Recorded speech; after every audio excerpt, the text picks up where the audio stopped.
मैं सबको प्रणाम करता हूँ। ओम साईं राम कहता हूँ। बड़ी चमत्कारिक कथा है, बड़ी विलक्षण कथा है। साईंनाथ महाराज की लीला बड़ी अद्भुत है। साईं माँ है, उनका प्यार है, उनका दुलार है, उनकी ममता है। हमारी पालकी प्रतिवर्ष जाती 14 वर्ष। ये कार्तिक एकादशी में हमारा 14 वर्ष पूरा हुआ। 40वां 41वां अध्याय का मैंने पठन किया था। लोग कहते हैं कि साईंनाथ महाराज की जीवनी का फला अध्याय अच्छा है, फला अध्याय अच्छा है। मैं भी कभी कभी कहता हूँ ये अध्याय बड़ा महत्वपूर्ण है, लेकिन आत्मचिंतन करता हूँ तो साईंनाथ महाराज के सभी अध्याय रुद्र अध्याय, ना कि 11वां अध्याय। लोग कहते हैं कि 11वां अध्याय रुद्र, सबरे अध्याय रुद्र। साईंनाथ महाराज साक्षात सभी देवता के अवतार है। उन्होंने भवसागर पर विजय प्राप्त कर ली थी, उन्हें आत्मज्ञान हो गया था।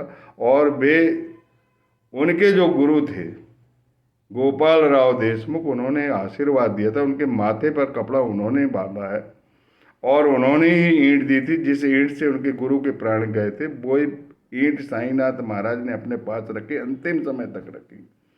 और जब उसका खंडन हुआ, तब साईंनाथ महाराज कहने लगे थे कि मेरे अब भाग्य टूट गए हैं, अब मैं जाने वाला हूँ। भविष्य की आगाही कर दी थी। 40वें 41वें अध्याय की सारांश थोड़ा सा सुन लीजिए, आपको भी बड़ा प्रेम, बड़ी लीला है साईंनाथ महाराज की। साईंनाथ महाराज को लोग बोलते हैं निर्गुणवादी, मुसलमान है। जरा सोचो, मुस्लिम संतों के बीच में साईंनाथ महाराज की फोटो लगी। अली मोहम्मद ने उस फोटो को साईंनाथ महाराज को बीच में लगाया था और आजू बाजू बहुत से मुस्लिम संत थे। मौलाना साहब थे, अब्दुल रहमान थे, हुसैन साहब थे, ताजुद्दीन बाबा थे। उनके बीच में दो फोटो इधर, दो फोटो इधर, और बीच में एक फोटो लगी। फोटो लगाने के बाद वो अपने साले के यहाँ चले जाते हैं, नूर मोहम्मद के यहाँ। और जैसे ही साले के यहाँ जाते हैं तो उनके पैरों में सूजन आ जाती है। और सूजन आने के बाद एक संत द्वारा उन्हें मौलाना साहब की फोटो, अब्दुल रहमान की फोटो प्राप्त होती है। और वो अब्दुल रहमान की फोटो अपने साले को देते हैं, नूर मोहम्मद को, कि तुम्हारे गुरु है, संभाल कर रखो। 8 साल तक वो मेज पर वो फोटो पड़ी रही। उसके बाद उन्होंने इस फोटो का बड़ा फोटोग्राफ कराया, अपने रिश्तेदारों में बांट दिया और गुरु जी के पास गए तो कोप के शिकार बने। गुरु जी ने उन्हें बहुत धुतकारा, बहुत अपमानित किया, बहुत गालियां दी। और वही मूर्ति पूजा की विरोधी थी और उनके मन में खिन्नता आ गई कि मेरे गुरुदेव अप्रसन्न हो गए और वो अपने जीजा जी के पास चले गए। उनके जीजा जी अली मोहम्मद को कहने लगे कि तुम्हारे पैर में सूजन इसी कारण आई है कि तुम फोटो की पूजा करते हो, तुम इस्लाम को भूल गए हो। तो उसने, अली मोहम्मद ने अपने मैनेजर मेहता को कहा कि तत्काल ये फोटो बांद्रा के समुद्र में विसर्जित कर दो। वो फोटो विसर्जित कर दी। जब अली मोहम्मद घर में जाता है तो सिर्फ साईंनाथ महाराज की फोटो दिखाई देती है। अब जो समुद्र में फोटो डुबा दी गई, वो फिर से घर में कैसे पहुंची, चमत्कार जरा देखो साईंनाथ महाराज, कितनी लीला, कितनी अद्भुत। समुद्र में मेहता कहता है कि मैंने पांचों फोटो बांद्रा के समुद्र में डुबाई।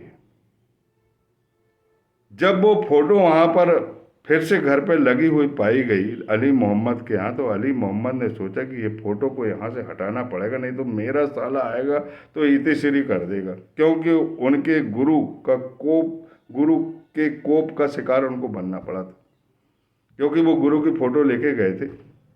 उन्होंने अपने गुरु की फिर सारी फोटो समुद्र में विसर्जित की और गुरु से क्षमा मांग ली कि मैं अब कभी फोटो की पूजा नहीं करूंगा। लेकिन इस फोटो का कमाल तो देखो, ये फिर से वापिस आ गई घर में। अली मोहम्मद ने सोचा कि साईंनाथ महाराज की असीम शक्ति है। सारे मुस्लिम संतों की फोटो डूब गई, लेकिन साईंनाथ महाराज की नहीं डूबी। साईंनाथ महाराज सगुण उपासना को भी मानते हैं, निर्गुण उपासना को भी मानते हैं। उनकी प्रेम अलग है, उनका करुणा अलग है। बहुत अद्भुत लीला है साईंनाथ महाराज। तो अली मोहम्मद ने सोचा कि ये फोटो को जो पात्र आदमी है उस तक पहुंचाओ। तो हेमांत पद पात्र थे। साईनाथ महाराज ने इसमें लीला की कि ये फोटो कहाँ भेजें। अली मोहम्मद को अली मोहम्मद को स्वप्न दिया उन्होंने कि तुम मौलाना मौलाना साहब इस्मो मुजावर से संपर्क करो। उन्होंने इस्मो मुजावर से संपर्क किया। उनने बोले कि ये फोटो जो है हेमांत पद के यहाँ पहुँचना चाहिए। और ठीक उसी समय पहुँची जिस वक्त साईनाथ महाराज को उनके यहाँ होली का उत्सव में खाना खाने जाना। वे इंतजार ही कर रहे थे और ये फोटो लेके पहुँच गए। तो बाबा की फोटो का चमत्कार तो देखो, अद्भुत लीला। मैं शिरडी जाता हूँ, दुकानदारों की तरफ देखता हूँ, दुकानों में फोटो को देखता हूँ, वही भूल जाता हूँ, सुध बुध भूल जाता हूँ। बाबा की फोटो में इतना आकर्षण है। भगवान कृष्ण का सच्चा स्वरूप है साईनाथ महाराज। अब दूसरी बात बीबी देव को। बीबी देव एक उद्यापन कराना चाहते थे। उनकी माँ ने 25-30 व्रत रखे थे। उद्यापन के लिए उन्होंने पत्र लिख दिया कि साईनाथ महाराज आएंगे। लेकिन मन में शंका थी, नहीं आए। मन में शंका थी कि साईनाथ महाराज नहीं आ सकते। लेकिन साईनाथ महाराज जिसे वचन देते हैं कि वो कहते हैं कि जो मेरा नाम स्मरण करता है, जो मुझे प्रेम पूर्वक पुकारता है, मैं उसी समय अविलंब रूप से प्रकट हो जाता हूँ। साईनाथ महाराज गए उद्यापन के समय और अपने वचनानुसार भोजन करके भी वापिस आ गए। बीबी देव न्यायाधीश प्रथम कोटि के, प्रथम श्रेणी के न्यायाधीश, वो पत्र देते हैं कि साईनाथ महाराज का उल्हाना देते हैं वो कि साईनाथ महाराज वचन के पक्के नहीं हैं, वो आए नहीं। साईनाथ महाराज यहाँ से पत्र लिखते, पूरा वृतांत सुनाते हैं कि मैं गया था अपने वचनानुसार 2 व्यक्तियों के साथ और भोजन करके भी आया, तुमने नहीं पहचाना तो मेरी क्या गलती। पश्चाताप के आंसू गिर गए। पश्चाताप का उनका हृदय कप गया। भक्ति और प्रेम की लहर प्रभावित हो गई बीबी देव, प्रथम श्रेणी के न्यायाधीश। देखो लीला। और ये आंसू खाली नहीं गए। साईनाथ महाराज उनके हृदय में ज्ञानेश्वरी के रूप में विराजित हो गए। उन्हें ज्ञानेश्वरी वो कंठस्थ उतारना चाहते थे, इसलिए साईनाथ महाराज ने बड़ी लीला की। जब भी वो धार्मिक ग्रंथों का अध्ययन करते, सभी अध्ययन सफल होते थे, लेकिन ज्ञानेश्वरी का अध्ययन करते थे तो कलुषित विचार आते थे, बुरे विचार आते थे, ज्ञानेश्वरी का अध्ययन नहीं कर पाते थे। वो शिरडी गए, फिर अपने विश्राम स्थल पौट भी गए, उन्हें कहीं शांति नहीं मिली। फिर शिरडी आ गए और हमेशा के लिए सकुटुंब शिरडी आ गए फरवरी 1914। और साईनाथ महाराज की सेवा करने लगे। लेकिन उनके मन में शंका थी। जिसके मन में जरा सा भी मेरे साईनाथ के प्रति, आपके साईनाथ के प्रति जरा सा भी संदेह है तो उसे सफलता नहीं मिलेगी। साईनाथ महाराज 33 कोटि देवता उनके हृदय में है और वे 33 कोटि देवता के हृदय में। सच्चा आराधक तो वही है जो अपने आराध्य तत्व को हर जगह पुकार लगाता हो, चाहे वो खाटू श्याम के पास जाए, चाहे गया जी जाए, चाहे विश्वनाथ जाए, चाहे सोमनाथ जाए, 12 ज्योतिर्लिंग में जाए, अपने जो आराध्य तत्व है, जिसकी वो आराधना कर रहा है, उसी का दरबार समझे, उसी को समझे, उसके अलावा किसी को ना समझे। कोई शक्ति प्राप्त नहीं होगी अगर भिन्नता आई, संदेह आएगा। मैं जाता हूँ सब जगह जाता हूँ। मेरे बाबा बोलते कि सब जगह जाओ, वहाँ मैं विराजमान हूँ। जब वो ऐसा कहते हैं तो मुझे ये कहने में मैं महाकाल जाता हूँ। बोलिए सच्चिदानंद सदगुरु साईनाथ महाराज की जय। पंडित मेरे मुंह को देखते, कौन सा देव एक देव से भिन्न होते? कभी नहीं।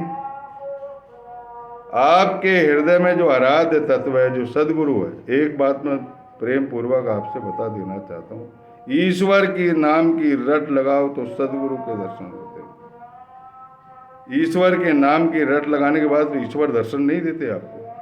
कृपा होती है तो सदगुरु मिलते, और सदगुरु की शरण में जाओ, तन मन धन पंच प्राण 5 इंद्रिया सहित, और भेद दृष्टि को भूलकर उनके चरणों को प्रणिपात करोगे, वे तुम्हें ज्ञान देंगे और अपने ही शरीर में गोविंद के दर्शन कराएंगे। तब ही आपको गोविंद के दर्शन हो सकते हैं, तो बिल्कुल नहीं, नहीं तो बिल्कुल नहीं। इसीलिए ईश्वर को अगर प्राप्त करना है तो पहले भगवान के नाम की रट लगाओ, वो तुम्हें गुरु देंगे सच्चे, पाखंडी गुरु नहीं, पाखंडियों से बचना। लेकिन पाखंडियों के लिए भी एक शब्द कहना चाहता हूँ, जो भी पाखंड करते हैं, भगवान नाम का व्यवसाय करते हैं, प्रसिद्धि पाते, माला पहनते, भीड़ इकट्ठी करते हैं, अगर उनके मन में भेद दृष्टि है तो वो सचमुच पाखंडी है। भेद अद्वैतवाद है तो वो ज्ञान के रास्ते पे, अध्यात्म के रास्ते में, उनके अंदर परायापन नहीं। वो किसी को नहीं कह सकते कि ये ईश्वर नहीं है। जिसे आत्मज्ञान नहीं है, जो अपनी आत्मा के ईश्वर को नहीं पहचानता, वो पराये आदमी की आत्मा को कैसे पहचानेगा? उसमें दूसरे में ईश्वर कैसे दिखाई देता? उसके हृदय में ईश्वर नहीं तो कहाँ से हृदय दिखाई देगा उसे? लेकिन जो लोग ऐसे लोगों की भी शरण में अज्ञानतावश, तो भी परमात्मा जो है उस अज्ञान भक्त के सारे दोष मुक्त करता है और उस पर कृपा करता है। किसके रूप में? उसी पाखंडी के रूप में कृपा करने लगता है। लेकिन धीरे धीरे पश्चाताप और उसके हृदय की पवित्रता देखते हुए वह अपनी ओर आकर्षित कर लेता है। ऐसी अद्भुत लीला है सच्चे सदगुरु।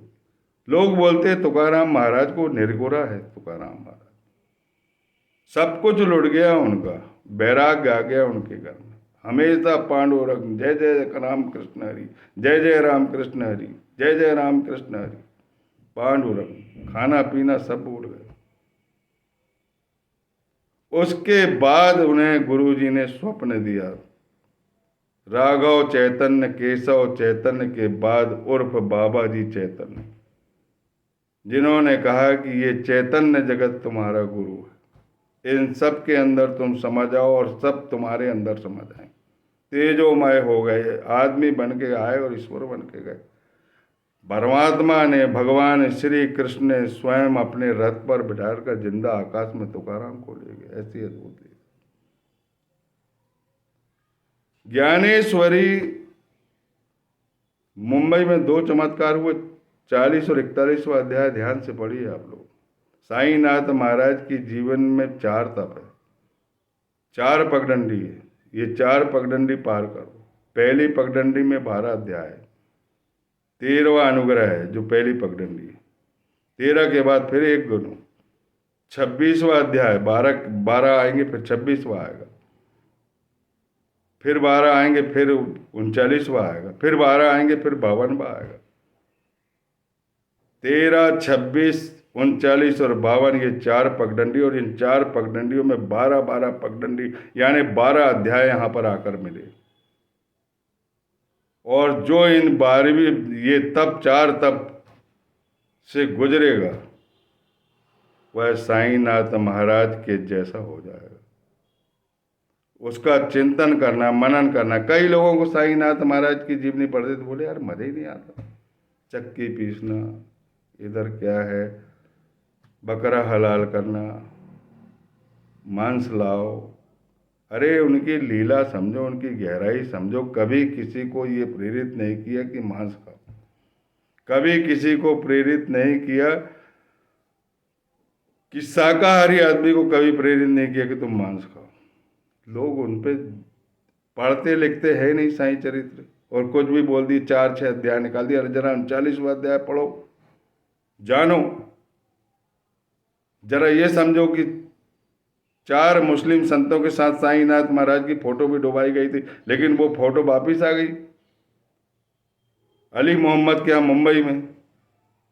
साईनाथ महाराज ने उसे स्वप्न दिया कि जाके हेमाडपंत के यहाँ दो, और हेमाडपंत के यहाँ भी उस समय गई वो फोटो जिस समय साईनाथ महाराज ने बोले कि मैं होलिका उत्सव में तुम्हारे दोपहर में ठीक 12 बजे खाना खाने आऊँगा तुम्हारे रिश्तेदारों के साथ। उसी समय ये फोटो आई। कैसी लीला है ये साईनाथ महाराज, कैसा चमत्कार। इन 2 चमत्कारों को मैंने पठन करके गया था, चिंतन करके गया था, तो मेरे साथ 2 चमत्कार। एक चमत्कार तो ये हुआ था कि जिस दिन 2 नवंबर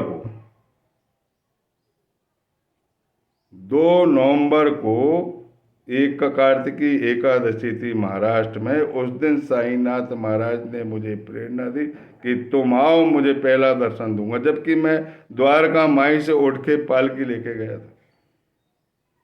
मेरी छोटी सी पालकी रहती है जिसमें गोल्डन मूर्ति रहती है, एक तरफ तुलसी का और एक तरफ शालिक राम, और बीच में साईं चरित्र। वो पालकी लेके मैं चला गया, क्योंकि वहाँ लोगों ने मना कर दिए थे, जो सिपाही लोग रहते हैं वो कहते कि यहाँ पर दूसरी चीज़ नहीं रख सकते, लेकिन उसने बेचारे ने 2 घंटा रखा।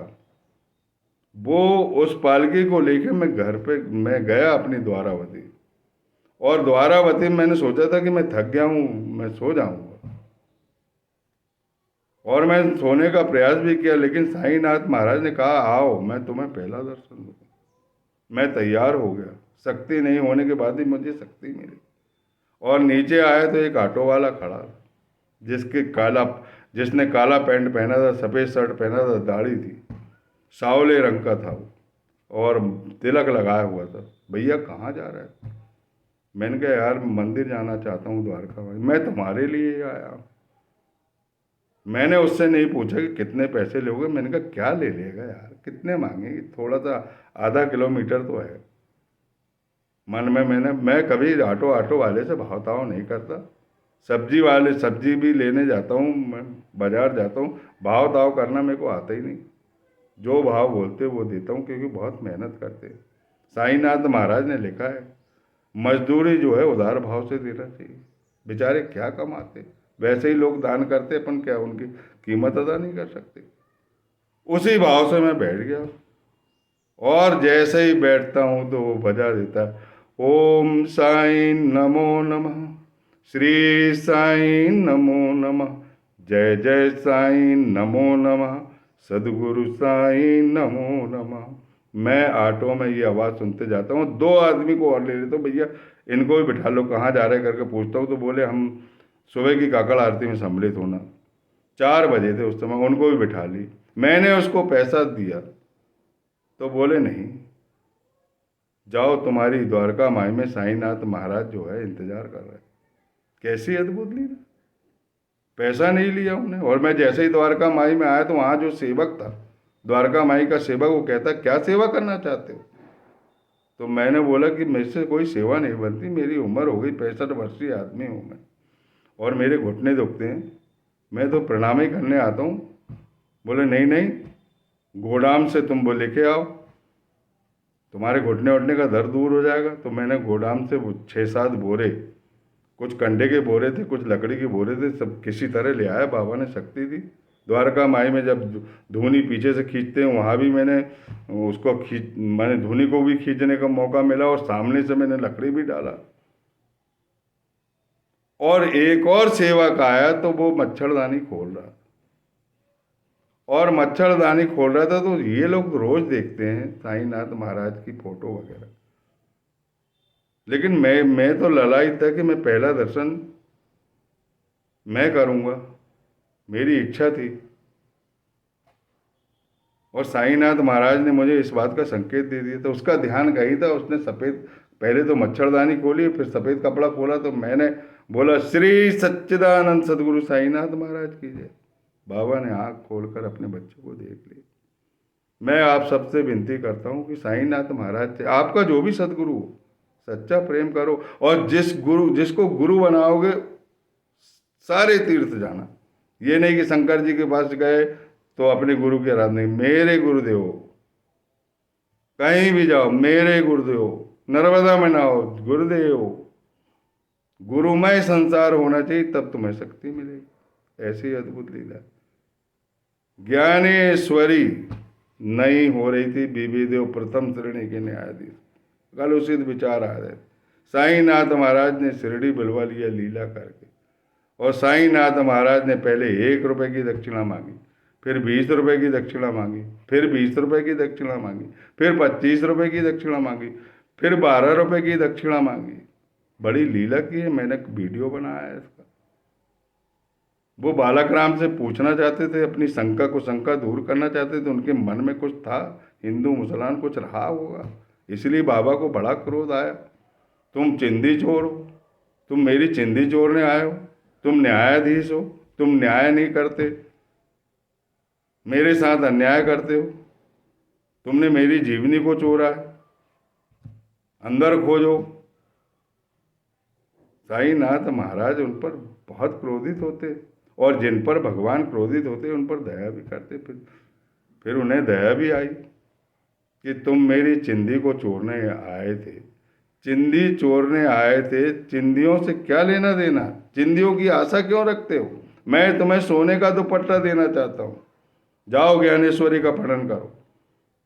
उनकी आंखों में अश्रुधारा, हृदय कंपित हो गया, भक्ति और प्रेम की लहर प्रवाहित हो गई। बाड़े में जाकर उन्हें चिंतन हुआ कि जो कुछ मैं बालक राम से पूछ रहा था वह सब चिंदी का स्वरूप है।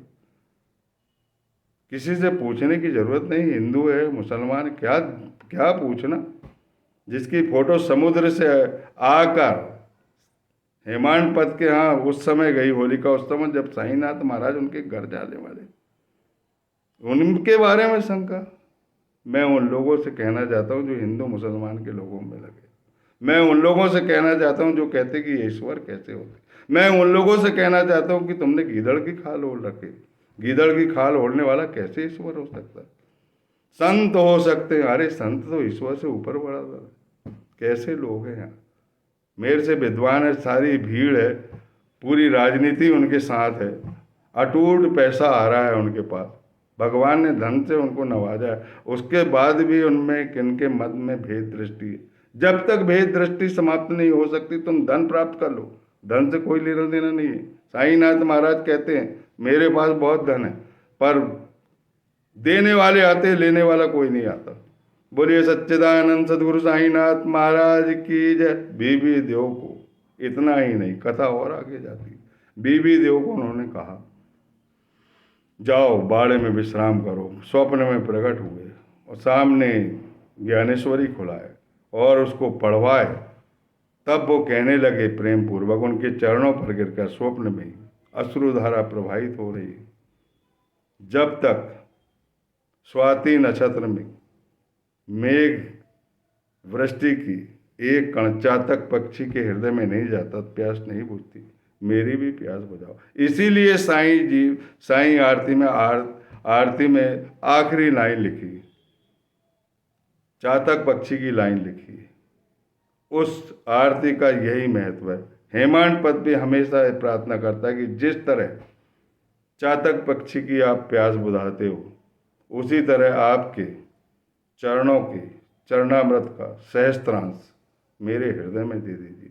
बोलिए सच्चिदानंद सदगुरु साईनाथ महाराज की जय। मैं इसके बाद समाधि की ओर की कथा सुनाऊंगा, जो 2 भाग में है। एक 42वां में प्रथम भाग है और 43 और 44वां अध्याय में द्वितीय भाग। पहले 42वें भाग में भविष्य की आगाही है, उसके बारे में बताऊंगा। ध्यान पूर्वक इन सारे चमत्कारों को ध्यान से सुनिए और प्रेम से साईनाथ महाराज के अध्याय को हृदयस्थ कीजिए। बोलिए सच्चिदानंद सदगुरु साईनाथ महाराज की जय।